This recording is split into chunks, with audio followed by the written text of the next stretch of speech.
We're proud to announce CISO Stories, a new podcast series in partnership with Cybersecurity Collaborative and Cyber Reason. CISO Stories features the candid perspectives and experiences of frontline senior security executives and dives deep into timely security topics. CISO Stories is hosted by Todd Fitzgerald, VP of Cybersecurity Strategy at Cybersecurity Collaborative, and Sam Curry, Chief Product and Security Officer at Cyber Reason. Listen weekly as they speak with extraordinary CISOs by visiting securityweekly.com/CSP. And welcome back to Security and Compliance Weekly, where we've been talking to Richard Struse about MITRE attack framework and MITRE in general and the Center for, I'm still brain farting on it, Threat-Informed Defense. Did I get it right? Hey, if you have any specific guests or topics that you would like us to cover on any of our shows, this one in particular, you can submit your suggestions for guests by visiting securityweekly.com/guests and completing the form. We review these suggestions on the regular and we'll reach out to you if we like what you submit. Also, our next webcast is coming up on April 29th, and it'll be at 11 a.m. Eastern Time, and we will learn how to prepare for and prevent modern ransomware attacks. We also have a technical training coming up on May 6th, again at 11 a.m. Eastern Time. This technical training webcast will explore common misconfigurations of Nginx, the damage they could do, and how to avoid them. Also, May 13th, 11 a.m. Eastern Time, we will have technical training with Psychotic to see how attackers gain access to endpoints and learn defensive strategies to protect against those attacks. Visit securityweekly.com webcast to register for any of the webinars or technical trainings. And of course, if you've missed any of our previously recorded content or trainings or webcasts, they are available in our on-demand portfolio, which is, ironically enough, securityweekly.com/on-demand. So go check them out. All righty. We've been talking a lot about MITRE attack, and I am always mindful of, we tend to, in our industry, talk about things without necessarily explaining what they are. So let's start off this segment, Richard, if you would please, by not talking about attack, but what is attack? What does it look like? What are the component parts? How does it all kind of work together? Understanding that one of the frustrations, at least for me, of trying to figure out what attack is all about is it's so large, it's hard to kind of fit into like a single picture. So you'll have to use words to explain exactly what is attack and how does it work. I will use my words. So attack fundamentally is a knowledge base. It's not a tool. It's not something you download and run.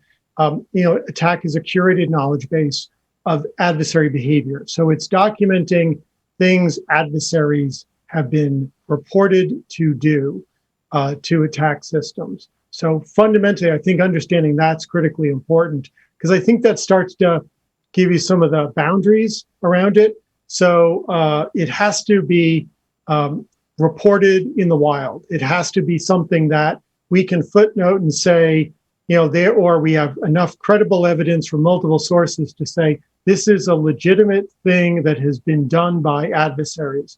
In many cases, it's then attributed to a particular adversary group. Your mileage may vary in terms of, different takes on different adversary groups, but fundamentally, attack is a resource you go to say, what are adversaries doing to achieve their goals and now it's across 14 what we call tactics. So as I was mentioning earlier, attack is divided, it's a matrix with columns. Each of the columns is a technical goal or objective of the adversary. Everything from, the adversary doing reconnaissance, all the way through, the adversary going and exfiltrating data or having some sort of impact like encrypting files and everything in between necessary. If you're familiar with the Lockheed Martin cyber kill chain, there's that notion of that progression across different phases. Attack tactics are not strictly ordered, so just because a tactic is to the left of another one doesn't mean You're always going to proceed in that sequence, but there is sort of a general flow. Underneath each tactic are one or more cells, which are the individual techniques. Individual techniques document specific ways adversaries achieve a technical goal. And then underneath techniques, where appropriate, are sub-techniques, an additional level of detail where warranted, because without that, the attack matrix becomes unwieldy. And to your point about size, I think one of the things we learned, or the attack team learned collectively, was up to version 6, we had this flat structure. You had tactics, and then you had techniques underneath them. And there was an issue where there was a real a variation in the level of abstraction of individual techniques. Some were super detailed, about using, bash RC files, and the others were like credential dumping. And consequently, and we had 266 top-level techniques across 12 tactic areas. In version 7, and now we're at version 8 of attack, we went to 14 tactics, but now we only have 178 top-level techniques, and then we have 352 sub-techniques. So we've actually shrunk the top level of attack to make it a little easier for people to consume, and to also address that level of abstraction issue that we had. So it's 178 sort of entries that give you a synopsis of a particular adversary behavior. Adversary uses bypass user account control in Windows. The adversary uses a particular technique, a window share, to move laterally. I can talk for a long time about attack. Does that answer? We've actually got a question about the attack on Discord. DMZ, Dave Zenzian asked about a question for future container-based workloads. Apparently, there is some documentation building, but there's not much yet on forensics incident response. Do you know anything about the container-based workload and future of that in the attack framework? So, making sure I understand the question, we just are getting ready. We've done some pre-announcements, and we're just getting ready to announce that attack V9, which is coming out later this week, it will include attack for containers, which were developed as a center R&D project. So nice. These are specific adversary behavior attacking both the container layer and also the orchestration layer. So it's covering both Dockers and Kubernetes. So we're adding new techniques into attack, and we've also updated some of the attack, the existing techniques in enterprise attack. Does that answer the question? That makes sense to me. It is an answer. It's an answer. We'll take it. I asked him if it answers his question. I'm waiting to see, but yeah, that makes sense to me. I think that the new version V9 you said is coming out later this week. Yes. Yeah. Awesome. When it announces, it'll be announced on the website. It'll be announced anywhere specific. Will there be a new documentation coming out? You heard it here first. Just remember that. We actually deliver circulars in people's driveways. It'll be announced on Twitter. It's been pre-announced. The roadmap. There was a roadmap blog published a couple of months ago, and they've been talking about their release. But you'll see the nice thing about the way the attack team has evolved in how they do releases. You can always go back and look at previous releases. There's extensive release notes. They do a really good job of explaining what has changed. And for anyone holding their breath, thinking this is going to be a lot like the change between V6 and V7, it won't be. That was so disruptive because of the introduction of sub techniques. There's no sort of refactoring in this version of attack. There are more evolutionary changes, great additions, including the attack for containers work. There's a lot of cool stuff that has been done both within the center and within the attack team to improve the way the attack knowledge base talks about data sources. to make it easier for you to go like, I care about this technique. What are the specific pieces of telemetry I need to have access to in order to have a hope of detecting that technique? So there's a lot of exciting stuff, but it's all up there, and you'll also be able to you have full access to all the previous versions as well. So when you say adversary and you say that attack is defined or designed for that, are you talking about an external entity, or are you talking about potentially where people inside of a business get together and say, hey, we're gonna attack the business because we don't like the way things are being done? Yeah, I mean, so attack is very much focused on the technical aspects of adversary behavior. So it's things that people are doing that are not authorized, are illegal, unauthorized. They have malign intent, and whether that is an external entity or an insider, or an insider wittingly or unwittingly assisting an external adversary. At the attack level, I don't want to say it doesn't matter, because in fact, one of the areas that we're looking right now in the center is there enough there to start to talk about adversary TTPs for insider threat?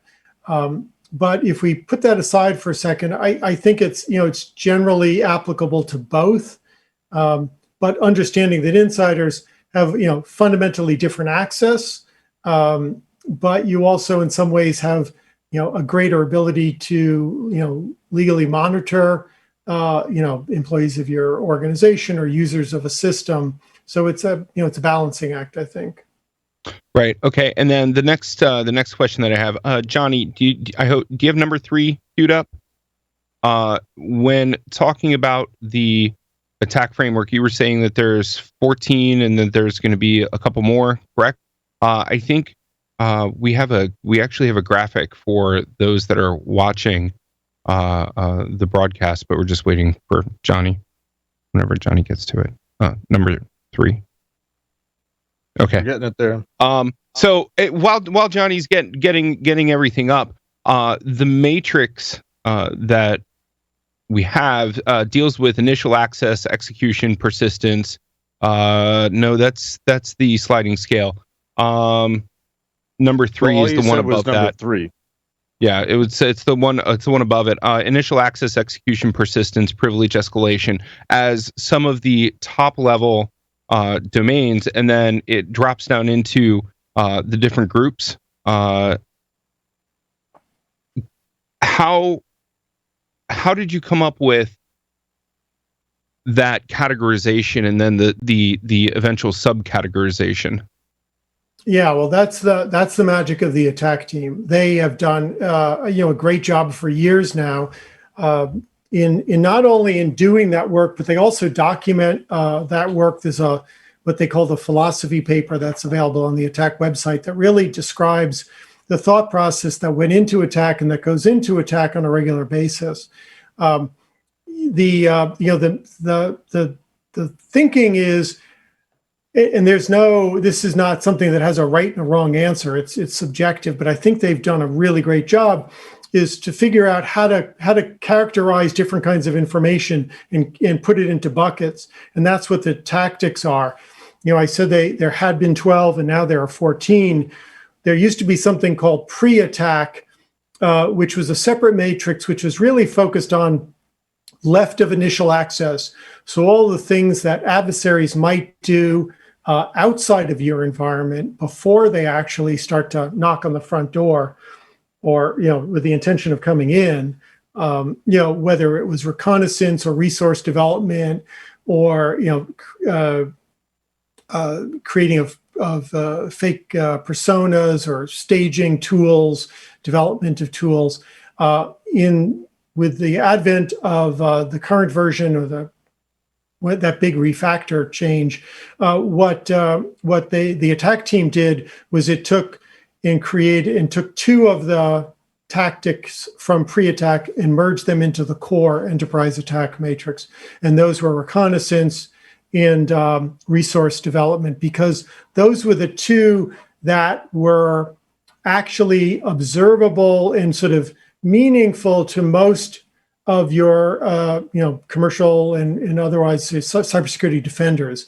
A lot of the stuff in pre-attack was really a little more for people who had access beyond what is typical for a commercial organization. So the decision was made to move that content, those two tactics, into the attack matrix and sort of harmonize it across. So now it goes from everything from adversaries doing that reconnaissance all the way through what you'd say in Lockheed Martin is active action on objectives in attack. All right, so I want to shift gears a little bit and try to tie in more of the compliance discussion. And fair warning, we're going to talk PCI now. Yep.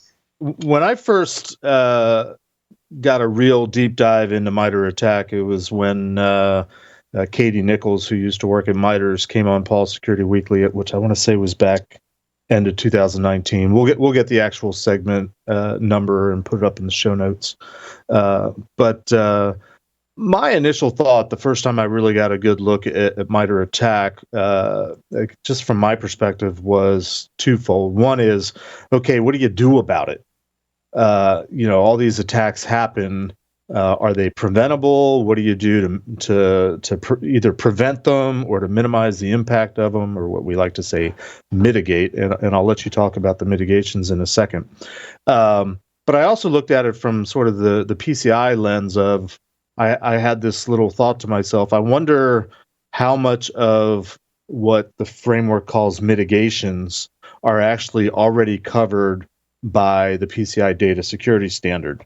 So I set off to do a little personal research project, and I think I put all my results and presentation slides on GitHub. First time I've ever used GitHub, and I think that's in the show notes already. But my hypothesis was, I bet you everything that is done here or recommended in terms of mitigations is covered by the PCI data security standard. By the time I was done with my research, and you can go listen to the whole talk, the vast majority, it was something like 94% of the mitigations are kind of addressed by the PCI data security standard. So in my mind, I'm thinking, okay, if you just did compliance and if you did it right, and if you took the requirements seriously and actually tried to meet them instead of try to find creative ways of de-scoping them, you would be pretty well set against something like real world attack scenarios that are cataloged in the MITRE ATT&CK framework. So to my way of thinking, compliance, at least PCI, if you do it right, you're going to be pretty well prepared to withstand all the attacks that are cataloged in the attack framework. So with that, could you touch on at least a little bit, Richard, the aspect of mitigation, and how do you fix or solve or address all the attacks that have been cataloged in the framework? Yeah, I mean, I think the thing I'd say first is one of, I think, the distinguishing characteristics of attack is actually one of the distinguishing characteristics of another MITRE success in the cybersecurity CVE, in that it's driven by an operational need. It's driven, created by, for, and of people with an operational cybersecurity responsibility. It's not a science project. And so attack is not something to be built and admired. It's something to be used as a resource, probably pretty much on a daily basis, to help you do a better job in security. And there's some foundational use cases, but I think one of the most foundational is to look at to use attack as a lens to look at the boundaries of your enterprise security posture. And if you take attack as that set of publicly disclosed adversary behavior, and we make it clear this is not exhaustive. Adversary behavior that hasn't been detected isn't in there. Adversary behavior that's been detected but hasn't been publicly reported isn't in attack. But still, there's a really valuable corpus of publicly reported adversary behavior. And if you use that, you can then sort of peer through attack and see at your security posture, or maybe it's the other way around, you use your security posture and your control framework that you have in place and see what the gaps are. So if there is behavior that adversaries that you believe are, might or are likely to target you in your organization, and there's no compensating or mitigation, there's no compensating control or mitigation in place that to prevent that from being successful, then how have you determined that you're not at risk for that behavior? So I really think of it as a way of, instead of trying to boil the ocean and say, we have to eliminate every vulnerability. Well, we're never going to do that. We have to make our system somehow completely, bulletproof, not realistic. So given that adversaries are going to do what adversaries do, let's use the information in attack to at least prioritize, so we understand where those gaps are, where are our shortcomings, where do we lack a control to prevent the action in the first place, where we lack a control to prevent the activity, do we have a detection in place, and where we lack a detection, do we have some sort of response strategy that we can deploy. So, that's why I keep coming back to attack as a lens, and it's a lens to evaluate the efficacy of or the completeness of whatever control framework you're using, whether it's PCI, NIST CSF, NIST 853, or one of the other myriad more specialized frameworks. No, I love the point about it actually being a lens, and I actually want to go back to back into Jeff's world and actually talk about PCI. At least with my experience, and keep me honest here, Jeff, as the resident PCI guru, expert, et cetera, the very first version of PCI wasn't really specific around the kinds of effectively security issues that could be concerned about. Where I saw PCI really start to pick up was when PCI said, like, hey, here's the OWASP top 10. We explicitly want you to address OWASP top 10. And I'm kind of curious, do you expect similar behavior that you have with MITRE and the attack framework there? And maybe a follow-up to that is actually, do you want this to start driving compliance or start showing up in regulations, things like PCI, things like NYDFS? Is that an avenue that you hope the attack framework goes down? Yeah, well, they say, be careful what you wish for. What I'd love us to get to a place, and there are people in the community who I know are actively working on this. I'd love to see it where the ability to demonstrate compliance is a byproduct of good practice, is a byproduct of good security, so that instead of I have my security activities and then I go through a whole nother set of heavy lifts to document my compliance, it would really be nice if in the act of doing the security, I got the compliance demonstration for as close to free as possible. Because if we don't do it that way, then that's why we get into this, security versus compliance, because it's like, well, how many more incident responders or threat hunters could we hire if we didn't have to hire, the team of consultants to go and copy things from this spreadsheet into this spreadsheet to make it in the format that some regulator needs. Now, wait, let's be clear. Spreadsheets are the most powerful tool in compliance that exists, okay? I mean, we all agree on that. He is right, And security, too, Jeff. Oh, yeah. Of course. I mean, let's be honest. Attack started as an Excel spreadsheet. As a spreadsheet. It lives on. Yeah. But the problem isn't the spreadsheet. The problem is all the humans harmed in the construction of that spreadsheet. So how do we make it that the exhaust of good security practice leads to to what you need to demonstrate compliance? How do we get there? And so part of that is harmonizing how we talk about activities. So we're not using, slightly different terminology to talk about the same thing. Right. How do we frankly take a look again? I mean, this is some of the work that the financial sector has done in sort of with the financial sector profile, which the Cyber Risk Institute is leading the way on. So that you can sort of fill out one form and have it automatically propagate to a myriad of specialized regulatory forms. That's where we need to go. Ultimately, harmonizing. Yeah. Harmonizing the language, harmonizing the controls, harmonizing the understanding, the intent. It's not so much the verbiage. It's not the letter of the law, the letter of the standard, or the letter of the rule. It's the intent behind it. If I'm doing a password control, for example, and I'm just picking one at random, or firewall logging or whatever, why do I have to do it 14 different ways for 13 different standards and an auditor who's a pain in the butt?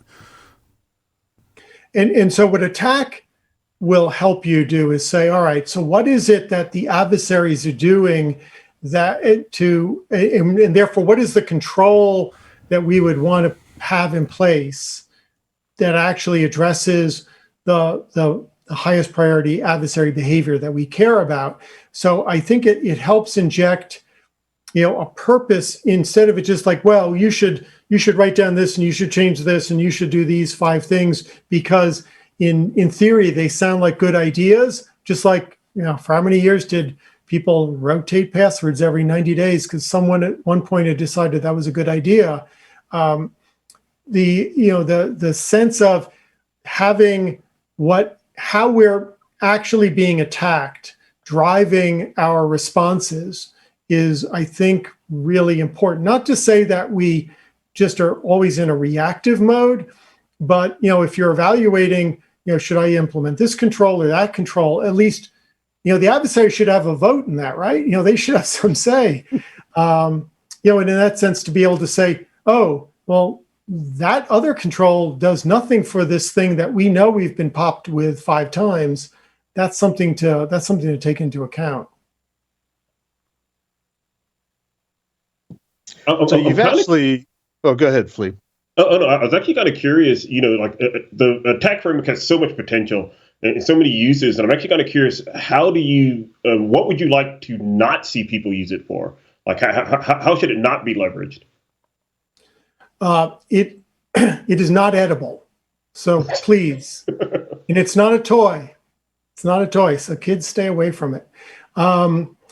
So I think the place attack can be misused, and we see this, with the best of intentions. Someone gets a hold of the attack framework. It's new to them, and then they go to their security team and they say, I need a plan to, tell me the coverage of every technique in the matrix by, Monday. And that misses the point. The point isn't to try to get complete coverage of the attack matrix. That is not most likely a good use of your time or anyone's time. It's really important to start with building a threat model. What are those adversaries that you're always trying to winnow down? So what are those adversaries or those types of adversaries that are targeting you? Okay, use that to winnow down using the relationships in attack, where I can very easily see, using things like the Attack Navigator open source tool we produce. You can basically say, show me just the techniques that APT 41 uses. Show me the techniques that APT 29 and APT 28 use, or whatever combination. Winnow that down, and then, okay, the attack matrix talks about Windows and Linux and Mac OS and cloud. Do we care about all of those environments or not? And then continually winnow it down to that set of things that are really most critical to your environment, and then use that and focus on those. So I don't want to see it. I don't want to see people use it as a cudgel to sort of beat their people with unrealistic expectations about complete coverage, and also to not do the same thing to vendors, because that just leads vendors to make claims that they can't then live up to. So I think we all need to be really realistic about what we care about, what we don't care about, what's defendable, what's not. No, the cudgeling is reserved for phishing attack simulations these days. But I digress. Richard, you've actually given me an idea for probably what we could do a whole segment on sometime, and that's that whole idea of what you were talking about is, trying to be able to make security behave in such a way that they can easily demonstrate their compliance. Not to beat a dead horse about a certain compliance standard, but 60% of that particular standard is looking for documentation. And, to me, it's always been because a lot of security folks started out as IT folks and, did computer science at some point, and everybody, it's probably universal. It's probably not just picking on computer scientists and developers, but nobody likes to document their work. Nobody likes to write things down because it's so important to, put out the fire and get things to production and meet the deadline. But so much of the exercise of compliance is documentation and evidence and proving that you're doing things. The beauty of PCI, there I said it, has always to me been, show me what you claim to be doing in writing, and now let's turn around and actually look at samples of systems and the security products that you use and the tracking tools that you use, and prove to me that you're doing the stuff. I think the jury is still out on how best to apply attack framework into things like PCI specifically. Quick question out of curiosity, though. I haven't heard you mention, or anyone mention, I don't think, the degree to which attack is being adopted by various pen testing red team firms out there, either internally or third party external companies. Is there a lot of or a little of that going on in terms of sort of emulating threats based on attack framework? Yeah, I think you're seeing a real evolution. People who maybe would have talked exclusively about pen testing and fuzzing 5 or 10 years ago are increasingly talking about adversary emulation and red teaming. And so one of the things, and you see the whole emerging breach and attack simulation space, which is essentially automated adversary emulation, to continuously validate your control posture, which I think is a really fascinating development. As a ex-software developer, big proponent of test-driven development. Create the test that fails, then write the code that makes the test pass. And in some ways, you're starting to see people doing the same thing with security. Use the breach and attack simulation to demonstrate the ability for that technique to succeed, and then implement the control that makes that technique now fail. So I think you're seeing an increased use of it. We in the center now have a library up in our GitHub organization. We have a library of reusable adversary emulation plans based on knowledge and attack, and then work done by our research team. So you're seeing more and more people, and I think more and more people who are engaging red teams aren't just saying, hey, attack me. Ideally, what they're saying is, we're facing financially motivated adversaries from Eastern Europe, or we're facing, these nation states coming after intellectual property. And we want you to focus on these aspects of, their ability to maybe not even initial access, assume breach. And now within their environment, we want you as the red team to focus on, can you get from what we think is our enterprise IT network onto our factory floor network. And so I think the attack framework and the surrounds that we built in the ecosystem, really help do that. But again, we get back to the simplest of all, common language. So if you want to understand the scope of an engagement with an external or even an internal red team, what better way than to say, what attack techniques are you going to emulate? What's in your bag of tricks? And then use that to set expectations for what the blue team is supposed to be able to find, or use it to check the blue team's homework when you're done. Having that common language just saves so much time and avoids so much ambiguity. Can I throw something at you for a second? And it might be a little bit outside of your sphere, so forgive me if it is. But, common language, I could not agree more. I am a huge, big fan of, if you can't speak the same language, you simply can't communicate effectively. And as silly as that sounds, it's really true. MITRE and NIST have had some great projects like OVAL, the Open Vulnerability Assessment Language. OSCAL and various others, and quite a few of them. I tried at one point to do parsing patterns for SIEM stuff, and there's a project for common language there, and it's a dead project, as is OVAL, by the way, the Open Vulnerability Assessment Language, which, just like CVE, we need. Oh, I'm sorry, did we mention CVE as a dead project? I mean, it's not dead, but it's, it's not really going well, shall we say? Okay. How do you see the MITRE ATT&CK framework right now is incredibly popular. What's it going to take to keep it popular? What's it going to take to keep it from becoming a dead project? And what's your opinion of all these dead projects as well?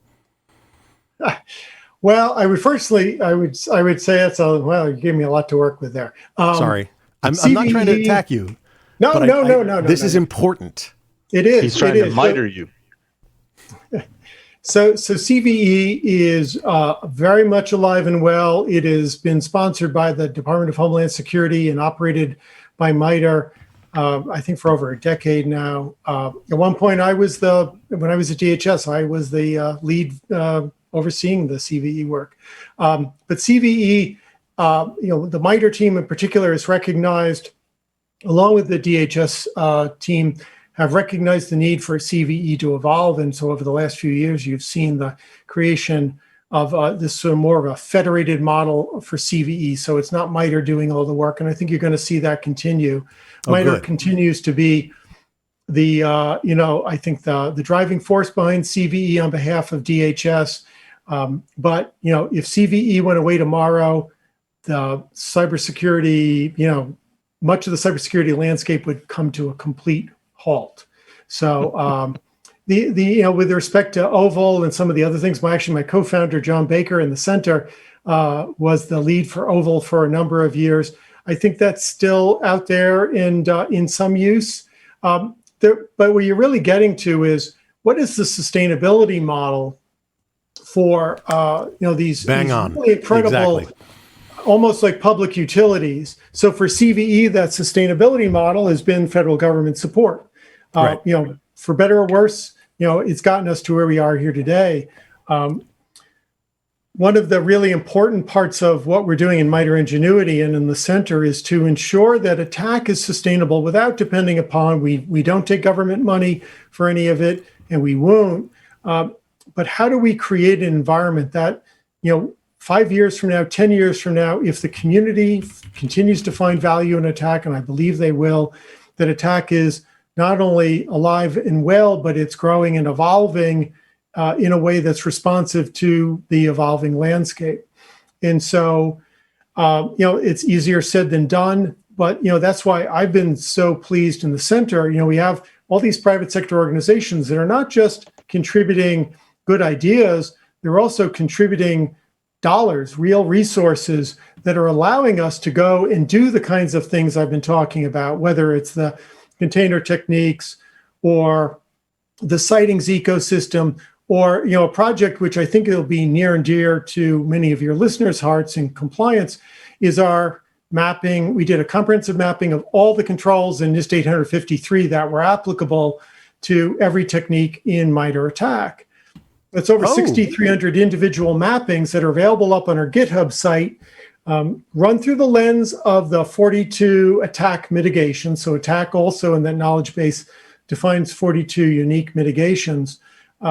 But, like you were talking about with the PCI mapping, I think that's a really critical resource, because at the end of the day, attack is not something to be admired. It's something to be used to solve real problems. And so that mapping to NIST 853, and there'll be another one coming out to the Center for Internet Security's 20 critical controls later this year, done by the CIS folks. It's a way of simply answering a question. If I implement this control, what adversary behavior does that have an impact on? Or conversely, if I care about this adversary behavior, what controls should I be looking at in an attempt to limit the adversary's ability to use that? So I think those are all, critically important. But your point about sustainability is spot on. That's why we've been so pleased to see the center's members continuing to support the work that we and the attack team are doing. Good. No, that's wonderful. You know, Please understand, I'm involved in several initiatives, and sustainability is, it's like, oh, we want to get in the technical stuff. And reality, the business aspects of it, the sustainability, the contributors, those aspects are as important or more than the technical aspects almost. They're more important. Well, more. They're more. More important. More, I'm sorry, Richard. To underscore and to just cite one brief example of what you were just saying about the importance of mappings. When I did my little research project, somebody asked me, well, are there common themes that have evolved? What's the bang for the buck or the low hanging fruit, however they phrased it? And I went back and looked, and I found that, and at the time I did it, there were only 41 mitigations, and the 41st, which, if we have time, I actually have a question about it. But the 41st mitigation is don't do anything, because the fix is worse than the cure is worse than the problem. But so I sort of did the mapping to the 40 main mitigations, and I found that 12 of the 40 mitigations are addressed by a single PCI requirement. And I extrapolated, and I don't know what version. I was doing this at the time where there was 266 techniques, and I extrapolated back and found that 92 of the 266 techniques are mitigated by one of these 12 mitigations that map to a single PCI requirement. So a single PCI requirement out of the 250 to 400, depending on how you slice and dice it, requirements in PCI. Over a third of the existing attack techniques at the time are addressed by a single requirement, and that requirement happens to be have secure hardening configuration standards. Build the systems according to some map where you lock them down and harden them right out of the gate. Interesting factoid, but I think it underscores what you were just saying about the importance of mappings and sort of connecting the dots between, what attack is trying to do, but what people are living with in their day job having to address and meet. Also underscoring what Josh was just asking about, the fact that the non-technical, sort of the paperwork documentation aspects of things is really, really important. Yeah, I mean, can I let you in on a secret? Is it just us? Just us? Yeah, it's just us. Sure. Just the 8,000 of us. Go for it. Yeah. Not all adversary techniques are created equal. Not all controls are created equal. It's just the reality that you're going to see, and we saw that with the NIST 853 control mappings. You can go and look at we have some heat maps up on our GitHub site. You can see which of the techniques, which of the controls that have efficacy across a wide swath of adversary behavior and which don't. And I think that's really important. That's not to say that means those other controls are not important, but if you're trying to prioritize, what do I do today? What do I do this week? What do I do before the money runs out? Having some way of prioritizing based not on, let's go down the list in alphabetical order or how it appears in the document, but let's go based on a threat model. What are the things we're getting hammered with, and which of the things, if we did today, would actually stop some of the bleeding? That's as good as any strategy out there. To my co-hosts, any final thoughts, final questions? Because we should probably think about wrapping this up. Yeah, honestly, this was lovely, but I'm done. Thank you so much. Okay. I actually do have one last question, because we were talking about vendors, and it seems like, we're primarily actually thinking about vendors in the security space.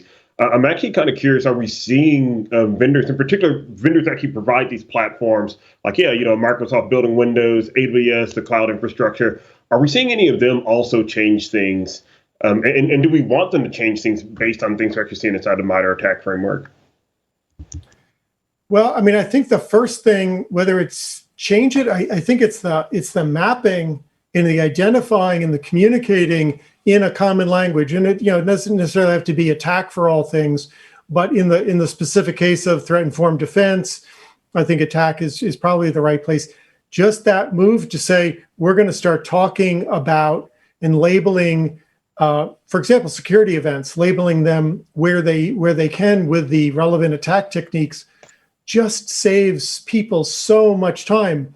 If threat intelligence providers, do that proactive mapping to attack, you can communicate in one, T1, 2, 3, 4, so much information that, in an unambiguous way. So what we're trying to do is encourage and create an environment and create resources to make it easier for everyone out there to first use the same language. Then whether or not changes are necessary, I think will become apparent, because now that we're speaking the same language, you can start to see the gaps and the holes and the misalignment.